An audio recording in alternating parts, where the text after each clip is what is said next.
Today I'll be going over the 3 theories of learning to demonstrate screencasting. To begin, constructionism states that learning is an active and continuous process.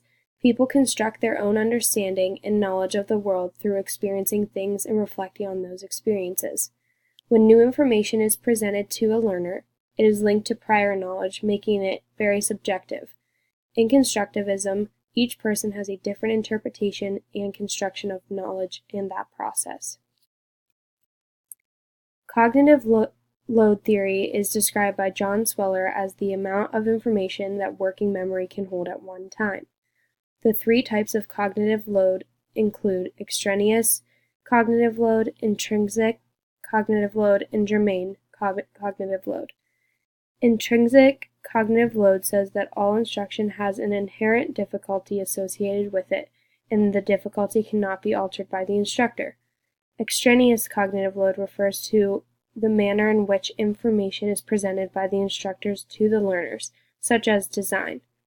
Germane cognitive load refers to the processing, construction, and automation of schemas. Lastly, 3 assumptions make up the cognitive theory of multimedia by Richard Mayer. The assumptions are that there are auditory and visual channels. Each of these channels has limited capacity, and learning is an active process of filtering, selecting, organizing, and integrating information.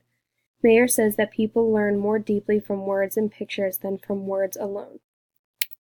Thank you.